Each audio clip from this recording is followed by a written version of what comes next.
مسجد الحرام مکۃ المکرمہ اور مسجد النبوی مدینہ المنورہ سے خطبے کا اردو ترجمہ کے لیے ہمارے سوشل نیٹ ورک کو فالو کرنا نہ بھولیں اور اپنے دوست احباب کے ساتھ بھی ضرور شیئر کیجیے۔ خطبہ جمعہ مسجد نبوی شریف بتاریخ 13 جمادی الاخر 1444 ہجری بمطابق 6 جنوری 2023۔ خطیب فضیلت الشیخ صلاح بن محمد البدیر، ترجمہ بآواز عطاء اللہ بن عبد المجید۔ تمام تعریفیں اس اللہ کے لیے ہیں جس نے حسن سلوک، صلہ رحمی اور پڑوسیوں کی اکرام و تکریم کا حکم دیا، اور جس نے ظلم و جور کو حرام قرار دیتے ہوئے خود سر اور ظالم و جابر لوگوں کو وعیدیں سنائی۔ میں گواہی دیتا ہوں کہ اللہ کے علاوہ کوئی معبود برحق نہیں ہے، وہ تنہا ہے، اس کا کوئی شریک نہیں ہے۔ یقیناً حجر و شجر اور بتوں کی پرستش کرنے والے ناکام و نامراد ہیں، اور میں گواہی دیتا ہوں کہ ہمارے نبی و سردار محمد صلی اللہ علیہ وسلم اس کے بندے اور رسول ہیں، جن کا عمدہ و اعلیٰ اور معزز حسب و نسب سے انتخاب کیا گیا۔ اللہ کی رحمت و سلامتی نازل ہو آپ صلی اللہ علیہ وسلم پر، آپ کی آل و اصحاب پر، جن سے صرف اہل ایمان ہی محبت کرتے ہیں۔ منافقین اور بے دین فاسق و فاجر لوگ ان سے بغض رکھتے ہیں۔ حمد و صلات کے بعد مسلمانوں، اللہ سے ڈرو، اپنی آخرت کے لیے توشہ آخرت زاد راہ اختیار کر لو اور دنیا سے دھوکہ مت کھاؤ۔ ارشاد باری تعالیٰ ہے، اے ایمان والو، اللہ سے ڈرو اور ہر ایک کو یہ دیکھنا چاہیے کہ اس نے کل کے لیے کیا سامان کیا ہے، اور اللہ سے ڈرتے رہو، جو کچھ تم کرتے ہو یقیناً اللہ تعالیٰ اس سے پوری طرح باخبر ہے۔ مسلمانوں، پڑوسیوں کے ساتھ حسن سلوک کے ساتھ پیش آنا اور ان کی تعظیم و تکریم کرنا ان بھلائیوں میں سے ہے جو بلندی اخلاق میں 14ویں کے چاند کی طرح روشن اور واضح ہے، مجد و شرافت میں اس ہار کی طرح ہے جس میں بکھرے موتی پرو دیے گئے ہوں، اور اجر و ثواب کی کثرت اور وسعت میں سمندروں کی طرح ہے۔ پڑوسی سے مراد ہر وہ شخص ہے جس کا گھر آپ کے گھر سے متصل ہو، یا جس کا گھر آپ کے گھر سے قریب ہو اگرچہ متصل نہ بھی ہو، یا جس کا گھر آپ کے گھر کے مد مقابل ہو، درمیان میں صرف راستہ ہی حائل ہو، یا دونوں کی گلی اور راستہ ایک ہو، یا دونوں کی ملاقات مسجد میں ہوتی ہو، وغیرہ وغیرہ، یہ سبھی پڑوسی میں شامل ہیں۔ اور یہ بھی کہا جاتا ہے کسی کے ساتھ ایک ہی محلے میں یا شہر میں رہنے والا بھی پڑوسی ہے، جیسا کہ اللہ تعالیٰ نے منافقین کے بارے میں فرمایا ہے، پھر وہ چند دن ہی آپ کے ساتھ اس شہر میں رہ سکیں گے۔ وجہ استدلال یہ ہے کہ اللہ تعالیٰ نے مدینہ میں ان کے ساتھ رہنے کو پڑوس و جوار سے تعبیر کیا ہے۔ اللہ تعالیٰ نے پڑوسی کے ساتھ حسن سلوک، احسان و بھلائی اور تعظیم و تکریم کے ساتھ پیش آنے کا حکم دیا ہے، خواہ وہ نسب و رشتہ داری کے لحاظ سے قریبی ہو یا نہ ہو۔ ارشاد باری تعالیٰ ہے، اور اللہ رب العزت کی عبادت کرو اور اس کے ساتھ کسی کو شریک مت بناؤ، والدین کے ساتھ اچھا سلوک کرو، نیز قریبی رشتہ داروں، یتیموں، مسکینوں، رشتہ داروں، ہمسایوں، اجنبی ہمسایوں، اپنے ہم نشین اور مسافر، ان سبھی کے ساتھ اچھا سلوک کرو، نیز ان لونڈیوں اور غلاموں کے ساتھ بھی اچھا سلوک کرو جو تمہارے ماتحت ہیں۔ اللہ تعالیٰ یقیناً مغرور اور خود پسندی اختیار کرنے والے کو پسند نہیں کرتا۔ عبداللہ بن عمر رضی اللہ عنہما سے روایت ہے کہ رسول اللہ صلی اللہ علیہ وسلم نے فرمایا، جبریل علیہ السلام مجھے پڑوسی کے حق کے بارے میں اس قدر وصیت کرتے رہے کہ مجھے خیال ہونے لگا کہ وہ پڑوسی کو وراثت کا حصہ دار بنا دیں گے۔ عبداللہ بن عمر بن عاص رضی اللہ تعالی عنہما سے روایت ہے کہ رسول اللہ صلی اللہ علیہ وسلم نے ارشاد فرمایا، اللہ کے ہاں قدر و منزلت کے اعتبار سے سب سے بہترین دوست وہ ہے جو اپنے دوست کے لیے اچھا ہو، اور اللہ کے نزدیک سب سے بہترین پڑوسی وہ ہے جو اپنے پڑوسی کے لیے اچھا ہو۔ اسے امام احمد، ترمذی اور ابن حبان نے روایت کیا ہے۔ اور ابو ہریرہ رضی اللہ عنہ سے روایت ہے کہ رسول اللہ صلی اللہ علیہ وسلم نے فرمایا، جو شخص اللہ اور یوم آخرت پر ایمان رکھتا ہو وہ اپنے مہمان کی تعظیم و توقیر کرے۔ اسے امام مسلم نے روایت کیا ہے۔ اور ایک روایت میں ہے کہ اپنے پڑوسی کے ساتھ احسان کرے۔ لوگوں میں سے اہل ایمان ہی سب سے زیادہ پڑوسی کے ساتھ حسن سلوک کرنے والے ہیں، اور ان میں سب سے زیادہ پڑوسی کے حقوق محافظ ہیں۔ میں نے بنو شیبان کی ہمسائیگی اختیار کی تو ان کی ہمسائیگی بڑی ہی خوشگوار رہی۔ بے شک شریف لوگ پڑوسی کے لیے بہترین ثابت ہوتے ہیں۔ جس کا حسب و نسب اچھا ہوتا ہے تو ہمسائے کے ساتھ اس کا تعامل بھی اچھا رہتا ہے، اور جو شخص اپنے ہمسایہ کے ساتھ احسان کرتا ہے اس کے گھر پہ برکتوں کا نزول ہوتا ہے۔ وہ پڑوسی جو حد درجہ مشفق و مہربان اور جود و سخا کا پیکر ہو، اور جس کے ہاں سے بخشش و خیرات کا دریا بہتا ہو، اور وہ پڑوسی جو حد درجہ بخیل، ناشکرا اور فضل و احسان کا منکر ہو، دونوں کبھی برابر نہیں ہو سکتے۔ پڑوسی کے اکرام کی مختلف صورتیں ہیں، جیسے اس کے ساتھ حسن سلوک کرنا، اس کی امانت کی حفاظت کرنا، اس کی ستر پوشی کرنا، غلطی لغزش ہونے پر اسے درگزر کر دینا، معاف کر دینا، اس کی غیبت کرنے والے کو روکنا اور اس کی حرمت کا لحاظ رکھنا، اور عہد و پیمان کی حفاظت کرنا، اس کی خیر خواہی کرنا، اس کی دعوت کو قبول کرنا اور اس کے احسان کا بدلہ دینا، اس کی ضروریات کو پورا کرنا، اس کی مدد کرنا اور اسے اذیت و تکلیف پہنچانے اور دھوکہ دینے سے باز رہنا۔ ہمارے ہمسائے کبھی بھی ہماری طرف سے دھوکے کا خوف نہیں کھاتے، اور ہم اسی روش پر قائم رہیں گے یہاں تک کہ مٹی میں دفن کر دیے جائیں۔ ابو ہریرہ رضی اللہ عنہ سے روایت ہے، کہتے ہیں رسول اللہ صلی اللہ علیہ وسلم نے فرمایا، قسم ہے اللہ کی اس شخص کا ایمان کامل نہیں ہے، قسم ہے اللہ کی اس شخص کا ایمان کامل نہیں ہے، قسم ہے اللہ کی اس شخص کا ایمان کامل نہیں ہے۔ جب آپ صلی اللہ علیہ وسلم نے بار بار یہ فرمایا، اس شخص کی وضاحت نہیں فرمائی، تو صحابہ کرام نے عرض کیا، اللہ کے رسول وہ کون شخص ہے جس کا ایمان کامل نہیں ہے؟ آپ صلی اللہ علیہ وسلم نے فرمایا، وہ شخص جس کے پڑوسی اس کی برائیوں اور اس کے شر سے محفوظ و معمون نہ ہوں. بخاری و مسلم نے اسے روایت کیا ہے. دراصل ہمسائیگی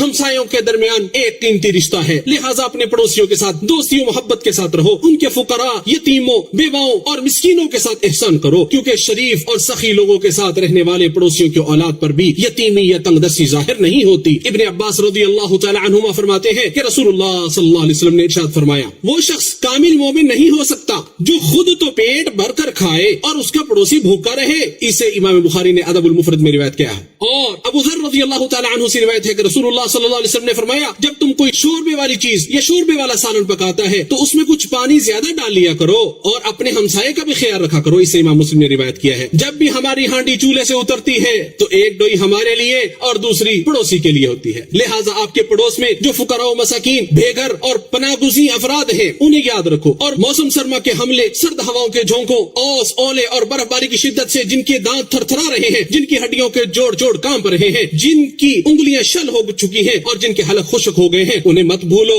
آپ کے گھر سے جس کا دروازہ سب سے قریب ہے اس سے شروع کیجیے، پھر جو اس کے بعد قریب ہے. اسی ترتیب سے دیکھیے. عائشہ رضی اللہ تعالی عنہا سے روایت ہے، انہوں نے کہا، اے اللہ کے رسول، میرے دو پڑوسی ہیں، ان میں سے کسے ہدیہ بھیجوں؟ آپ نے فرمایا، ان دونوں میں سے جس کا دروازہ آپ کے گھر سے زیادہ قریب ہو. اسے امام بخاری نے روایت کیا ہے. دور سے آنے والا بخشش کا طلبگار بھی آپ کے جد و سخا سے فیضیاب ہوتا ہے اور پڑوسی بھی آپ کی سخاوت میں وافر حصہ پاتا ہے. مسلمانوں، اثر انگیزی میں پڑوس کا بہت بڑا کردار ہے، کیونکہ طبیعتوں میں جذب کرنے کی صلاحیت و غدیت میں رکھ دی گئی ہے اور نفس انسانی نکالی کا خوگر ہوا کرتا ہے. اس لیے پڑوسی باہمی مصاحبت، زیارت، انس و مودت اور ایک ساتھ اٹھنے بیٹھنے کی وجہ سے ایک دوسرے کے اخلاق سے متاثر ہوتے ہیں. بسا اوقات ایک ہمسایہ دوسرے ہمسائے کے اوصاف سے متصف ہو جاتا ہے، اس کے اخلاق سے لیس ہو جاتا ہے، اور بسا اوقات انسان اپنے پڑوسی کے نیک ہونے کی وجہ سے نیک بن جاتا ہے اور اس کے خراب ہونے کی وجہ سے خراب ہو جاتا ہے. یہی وجہ ہے کہ شریف اور عقل مند لوگ گھر بنانے سے پہلے اچھی ہمسائیگی اختیار کرتے ہیں. جیسا کہ ابو تمام نے کہا، ہے کوئی جو یعرب کے تمام لوگوں کو یہ بتلا دے کہ میں نے گھر بنانے سے پہلے پڑوسی کا انتخاب کیا ہے. اے عبد ابن حبتر، قوم کے پڑوسی کا خیال رکھو. تم اس وقت تک راہ راست پر باقی نہیں رہ سکتے جب تک تمہارا پڑوسی اس پر باقی نہ رہے. پڑوسی و ہمسائے کے انتخاب میں اہل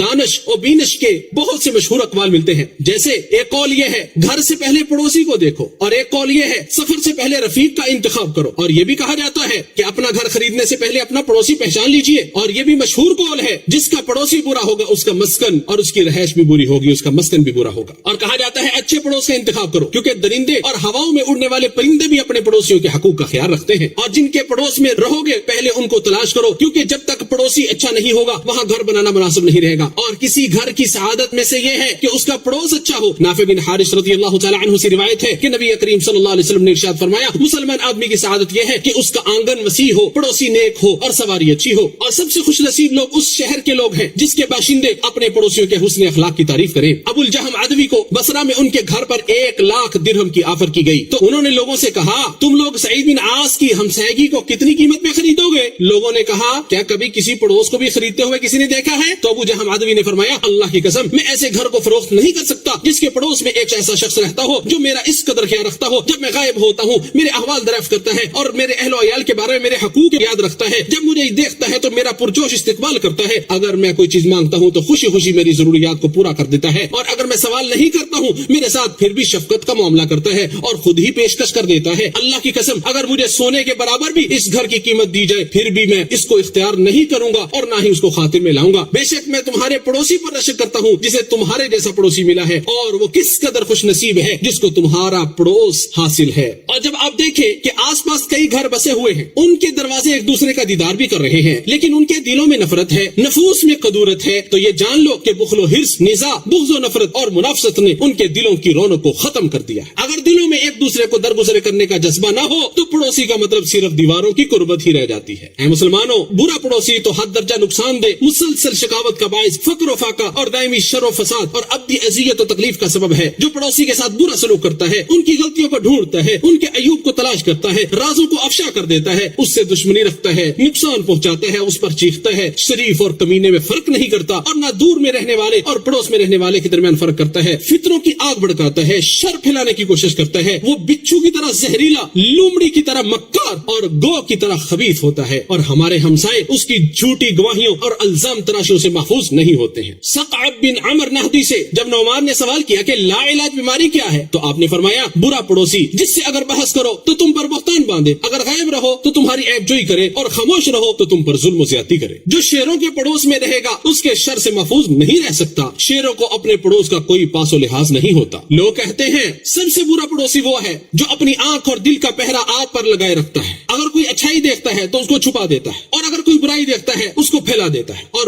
برا پڑوسی وہ ہے جس کے شر سے اس کا پڑوسی محفوظ نہیں ہوتا، اگرچہ وہ اپنے کردار و گفتار میں احتیاط برتے۔ لہٰذا آپ اس کے ساتھ نرمی اور مدارات کا سلوک برتو تاکہ اس کے شر سے بچ سکو اور اس کو چھوڑنے اور ترک کرنے کی نوبت نہ آئے، لیکن احتیاط برتو تاکہ اس کے مکر و فریب سے بھی بچ سکو، یہاں تک کہ اس گھر سے منتقل ہو جاؤ اور اس کے پڑوس سے فرار اختیار کر لو۔ برے پڑوسی کے ساتھ صبر کو لازم پکڑو، اور اگر صبر نہیں کر سکتے تو بہتر ہے وہاں سے منتقل ہو جاؤ۔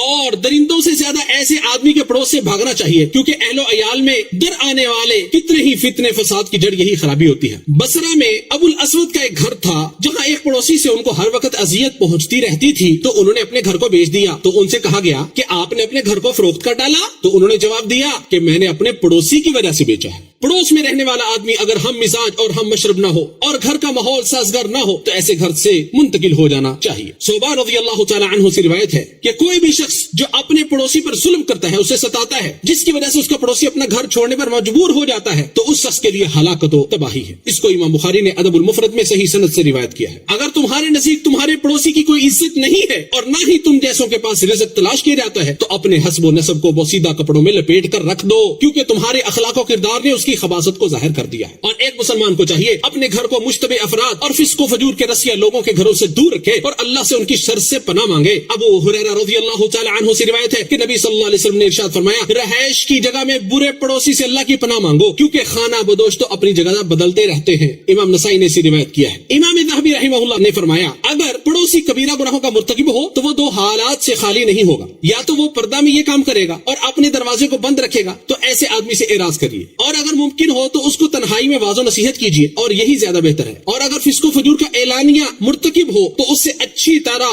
قطع تعلق ہی کر لیجیے۔ اسی طرح اگر کوئی اکثر نمازوں کو ضائع کرنے والا ہو تو اس کو بار بار رفق و نرمی کے ساتھ نیکی کا حکم دو، اور منکر برائی سے روکو، ورنہ اس سے اللہ کے لیے قطع تعلقی کر لو، شاید کہ وہ نصیحت حاصل کر لے اور اس قطع تعلقی کا اس پر اثر پڑے، لیکن اس کی وجہ سے اپنی گفتگو اور سلام و کلام اور ہدایہ و تحائف دینا بند مت کرو۔ لیکن اگر دیکھو کہ وہ سرکشی پر مصر اور خیر سے دور ہے تو اس سے اعراض کرو اور کوشش کرو کہ اس کے جوار و پڑوس سے منتقل ہو جاؤ۔ اور اگر پڑوسی دیوس اور بغیرت ہے یا اس کی بیوی غلط راستے پر ہے تو اس جگہ کو چھوڑ دو، یا کوشش کرو کہ تمہاری بیوی اس کی بیوی سے دوستی نہ رکھے، کیونکہ اس میں بہت بڑا فساد ہے، اور اپنے آپ پر ڈرو اور اس کے گھر میں مت داخل ہو۔ اے مسلمانوں، انسان کے حال و احوال سے سب سے زیادہ اس کے اہل و عیال اور اس کے پڑوسی واقف ہوتے ہیں، اور خوش نصیب انسان وہ ہے جس کے بھروسے مند اور امانت دار پڑوسی کی زبان اس کی تعریف میں رطب اللسان رہے، کیونکہ پڑوسی کی زبان آدمی کو پرکھنے کا معیار ہوتی ہے اور اس کی اچھائی یا برائی کی دلیل ہوتی ہے۔ عبداللہ بن مسعود رضی اللہ تعالی عنہ سے روایت ہے، ایک شخص نے رسول اللہ صلی اللہ علیہ وسلم سے فرمایا،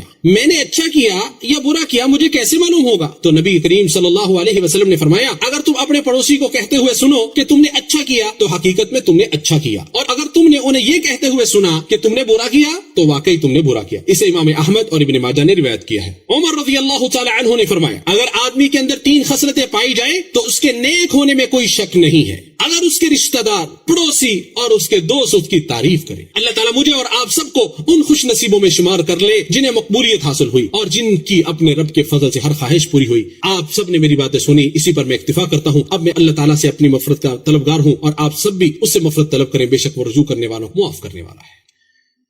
تمام تعریفیں اس اللہ کے لیے ہیں جس نے عطا و بخشش کی بارشیں کی اور ہدایت کو اس قدر واضح کر دیا کہ تاریکیوں کے تانے بانے بکھر گئے اور شب دیجور کی ظلمتیں چھٹ گئیں۔ میں گواہی دیتا ہوں کہ اللہ کے علاوہ کوئی معبود برحق نہیں، وہ تنہا ہے، اس کا کوئی شریک نہیں، وہی مشرق و مغرب کا رب ہے۔ اور میں گواہی دیتا ہوں ہمارے نبی اور سردار محمد صلی اللہ علیہ وسلم اللہ کے بندے اور رسول ہیں، اگلے پچھلے تمام لوگوں کے سردار ہیں۔ اگرچہ یہ بات جھوٹے سرکشوں کو ناگوار گزرے، وہ تو شریف لوگوں کی نسل سے پیدا ہونے والوں میں سب سے مکرم ہے۔ اللہ کی رحمت و سلامتی نازل ہو آپ صلی اللہ علیہ وسلم پر، آپ کی آل و اصحاب پر جو فضائل و مناقب کے مجسم تھے، اور یہ رحمت و سلامتی اس وقت تک نازل ہوتی رہے جب تک پانی سے بھرے بادل موسلادھار بارشیں برساتے رہے اور آسمان ستاروں کی روشنیوں سے چمکتا دھمکتا رہے۔ حمد و صلات کے بعد مسلمانوں، اللہ سے ڈرو، اس کی نگرانی کا احساس اپنے دل میں رکھو، اس کی اطاعت کرو، اس کی معصیت سے بچو۔ ارشاد باری تعالیٰ ہے، اے ایمان والو اللہ سے ڈر جاؤ اور سچ بولنے والوں کے ساتھ ہو جاؤ۔ مسلمانوں، کسی کو بھی نہ حق اذیت و تکلیف دینا حرام ہے، لیکن پڑوسیوں کو تکلیف دینے کی حرمت اور بھی زیادہ سخت ہے۔ پڑوسیوں کے حقوق بہت سارے ہیں، لہٰذا انہیں تکلیف دینے سے گریز کیجیے۔ اس پڑوسی میں کوئی خیر و برائی نہیں جو ہمیشہ تکلیف دیتا رہتا ہے۔ ابو ہریرہ رضی اللہ تعالی عنہ سے روایت ہے کہ رسول اللہ صلی اللہ علیہ وسلم نے فرمایا جو شخص اللہ اور آخرت پر ایمان رکھتا ہے اسے چاہیے کہ اپنے پڑوسی کو تکلیف نہ پہنچائے۔ اسے امام بخاری اور مسلم نے روایت کیا ہے۔ اور ابو ہریرہ رضی اللہ تعالی عنہ سے ہی مروی ہے، کہتے ہیں کہ ایک شخص نے عرض کیا اے اللہ کے رسول فلاں خاتون کثرت سے نمازیں پڑھتی ہے، بہت زیادہ روزے رکھتی ہے، بہت زیادہ صدقات و خیرات بھی کرتی ہے، لیکن اپنی زبان سے ہمسایوں کو تکلیف پہنچاتی ہے۔ رسول اللہ صلی اللہ علیہ وسلم نے فرمایا وہ جہنمی عورت ہے۔ اس صحابی نے عرض کیا اللہ کے رسول اور فلاں عورت روزے کم رکھتی ہے، نمازیں بھی کم پڑھتی ہے، صدقات و خیرات بھی کم کرتی ہے، پنیر کے چند ٹکڑے صدقہ کر دیتی ہے، لیکن اپنی زبان سے اپنے پڑوسیوں کو ایذا و تکلیف نہیں پہنچاتی۔ اس پر رسول اللہ صلی اللہ علیہ وسلم نے فرمایا یہ عورت جنتی ہے۔ اسے امام احمد نے روایت کیا ہے اور ابن حبان نے صحیح قرار دیا ہے۔ کسی ادیب کا قول ہے کہ ظلم و زیادتی کرنے والے کا کوئی پڑوسی نہیں بنتا اور نہ ہی اس کا گھر آباد ہوتا ہے، اور جب کسی کے گھر میں کوئی لمبا درخت ہو اور اس قدر پھیل جائے کہ اس کی شاخیں اور ٹہنیاں ساتھ رہنے والے پڑوسیوں کے گھر تک پہنچ جائیں اور وہ اس سے تکلیف محسوس کرے تو انہیں کاٹ دینا چاہیے اور ایسا بنا دینا چاہیے جس سے ان کو تکلیف نہ ہو، اور ایسا کوئی کام بھی نہ کرے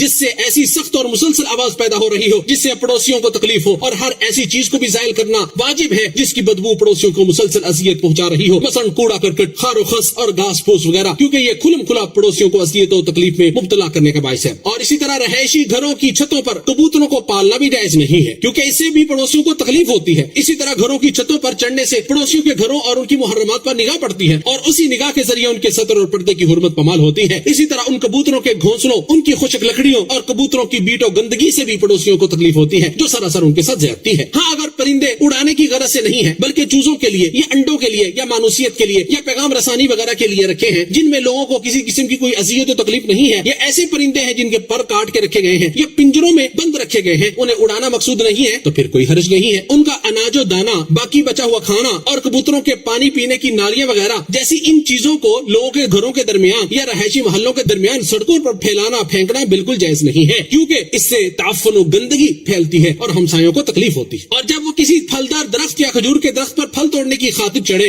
یا اپنی کسی ضرورت کے تحت اپنی چھت پر چڑھے جس سے اس کے سامنے اپنے پڑوسی کے گھر کے اندرونی چیزیں نمایاں ہونے لگے، یا یہ کہ چڑھتے وقت اس طرف جھانکنے کی نوبت درپیش ہو، تو ایسی صورت میں اس پر واجب ہے کہ اپنے پڑوسی سے اجازت لے لے، ناگہانی اور اچانک نہ چڑھے تاکہ اس کا ہمسایہ اپنی ان ساری چیزوں کا پردہ کر لے جنہیں وہ اس کے سامنے ظاہر نہیں کرنا چاہتا، خواہ اس کا اہل خانہ ہو یا اس کی دولت ہو یا کوئی اور منظر ہو جسے وہ ناپسند کرتا ہے کہ کوئی اس کی طرف دیکھے۔ پڑوسی کا پڑوسی پر حق یہ ہے کہ اس کی بیوی کے ساتھ اس کی بیوی کے تعلق سے خیانت نہ کرے اور پڑوسی کی عورتوں اور دیگر حرمت کی جگہوں سے اپنی نگاہ کو دور رکھے۔ اگر میری پڑوسن نمودار ہو جائے تو میں نے اپنی نگاہ کو پست کر لیتا ہوں یہاں تک کہ وہ اپنی جائے پناہ میں داخل ہو کر مجھ سے غائب نہ ہو جائے۔ اور زنا کی فحش ترین اور بدترین قسم یہ ہے کہ آدمی اپنی پڑوسی کی بیوی سے زنا کرے۔ عبداللہ بن مسعود رضی اللہ تعالی عنہ سے روایت ہے میں نے رسول اللہ صلی اللہ علیہ وسلم سے دریافت کیا کون سا گناہ سب سے بڑا ہے؟ آپ صلی اللہ علیہ وسلم نے فرمایا سب سے بڑا گناہ یہ ہے تو اللہ کا شریک بنائے حالانکہ اس نے تمہیں پیدا کیا۔ میں نے پوچھا اس کے بعد کون سا بڑا گناہ ہے؟ آپ صلی اللہ علیہ وسلم نے فرمایا تو اپنے بچے کو اس ڈر سے مار دے کہ وہ تیرے ساتھ کھانے میں شریک ہوگا۔ میں نے پوچھا اس کے بعد کون سا بڑا گناہ ہے؟ تو آپ صلی اللہ علیہ وسلم نے فرمایا تو اپنے پڑوسی کی بیوی سے زنا کرے۔ اسے امام بخاری اور مسلم نے روایت کیا ہے۔ اس حدیث میں ناحق کسی کا خون بہانے کے فوراً بعد دوسرا بڑا جرم اور کبیرہ گناہ پڑوسی کی بیوی سے زنا کو قرار دیا گیا ہے، کیونکہ اس کے مفاسد اور نقصانات بہت زیادہ ہیں، جیسے نطفے کا اختلاط، مشکوک حسب و نسب، عزت پر بدنما داغ اور پڑوسی کو اذیت پہنچانا وغیرہ وغیرہ۔ پڑوسی کی بیوی کا تذکرہ کر کے پڑوسی کے عظیم حق کو واضح کیا گیا ہے کہ آدمی پر واجب ہے کہ جس طرح وہ اپنی بیوی پر غیرت کا مظاہرہ کرتا ہے بالکل اسی طرح اپنی پڑوسی کی بیوی کے زنا پر بھی غیرت کا مظاہرہ کرے۔ مقداد بن اسود رضی اللہ تعالیٰ عنہ کہتے ہیں کہ رسول اللہ صلی اللہ علیہ وسلم نے اپنے اصحاب سے پوچھا زنا کے متعلق کیا کہتے ہو؟ انہوں نے جواب دیا وہ حرام ہے اور قیامت تک حرام ہے۔ آپ صلی اللہ علیہ وسلم نے فرمایا ہاں سنو، انسان کا اپنے پڑوسی کی عورت سے زنا کرنا دوسری 10 عورتوں سے زنا کرنے سے بھی بدتر ہے۔ پھر آپ صلی اللہ علیہ وسلم نے فرمایا چوری کی بنسبت کیا کہتے ہو؟ انہوں نے یہی جواب دیا کہ وہ حرام ہے، اللہ اور اس کے رسول نے اسے حرام قرار دیا ہے۔ آپ صلی اللہ علیہ وسلم نے فرمایا سنو 10 جگہ کی چوری بھی اتنی بری نہیں جیسی پڑوسی کی ایک جگہ کی چوری ہے۔ بخاری نے اسے ادب المفرد میں روایت کیا ہے۔ بعض لوگ بچوں کو ادب سکھانے میں لاپرواہی برتتے ہیں، پھر یہ بچے شور و غوغا، چیخو پکار، تالیوں اور سیٹیوں سے آس پاس رہنے والوں کو پریشان کرتے ہیں اور شور و شغب، لڑائی جھگڑے اور فتنے فساد کے ذریعے مسافروں اور راہگیروں کو تنگ کرتے ہیں، اذیت پہنچاتے ہیں۔ بچوں کے جھگڑوں کی وجہ سے کتنے پڑوسیوں کے رشتے خراب ہو چکے ہیں۔ آپ دیکھیں گے یہ بچے گھروں کے